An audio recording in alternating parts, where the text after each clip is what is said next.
ఇప్పుడు చేయబోతున్నటువంటి ఆసనం పేరు వచ్చి చక్రాసనం. ఈ చక్రాసనాన్ని చాలా వరకు నిలబడి చేయడం అనేది చాలా కష్టం. కానీ ఈ పిల్లలు చాలా సింపుల్గా చేయగలుగుతున్నారు అంటే వాళ్ళు రెగ్యులర్గా ప్రాక్టీస్ చేయడం వలన ఈ ఆసనం అనేది వస్తుంది. దీనిలో వలన కూడా వాళ్ళలో ఉన్నటువంటి బ్యాక్ బోన్ స్ట్రెంత్ని బాగా పెంచుతుంది. అలాగే బ్యాక్ పెయిన్స్ ఉన్న వాళ్ళకి బాగా ఉపయోగపడుతుంది. అలాగే పిల్లలు హైట్ పెరగడానికి బాగా ఎక్కువగా ఆస్కారం ఉంటుంది. రిలాక్స్ వచ్చి ఏకపాద సికిందాసనం.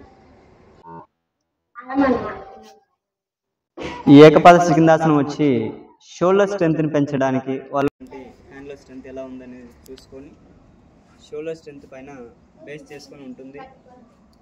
అలాగే దీన్ని ఎలా పడితే అలా చేస్తే నెక్ పెయిన్స్ ఎక్కువ వచ్చే అవకాశం కూడా ఉంటుంది. షోల్డర్ పెయిన్స్ కూడా వస్తూ ఉంటాయి. కానీ నిదానంగా దీనికి సంబంధించి స్ట్రెచ్చింగ్స్ చేసుకుంటూ చేసుకోవాలి.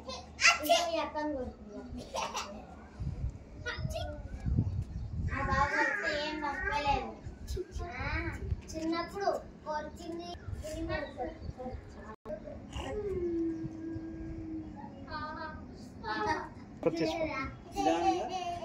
రిలాక్స్ ఎలాగైతే వేసుకుంటాము పొజిషన్ని అలాగే తీసేయడం చేయాలి.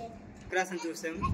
చక్రాసనంలో వచ్చి పూర్తిగా చేతులని కింద ఉంచడం జరిగింది.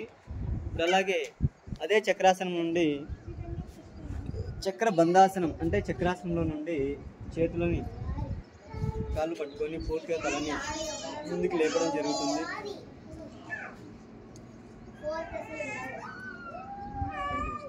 బాగా స్ట్రెంత్ బ్యాక్ బోన్లో ఉండాలి, హ్యాండ్స్లో ఉండాలి, లెగ్స్లో ఉండాలి.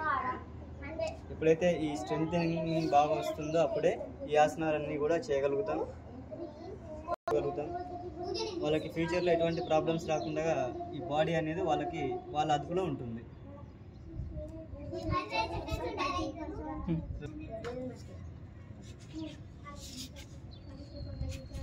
నీకు తెలుసా?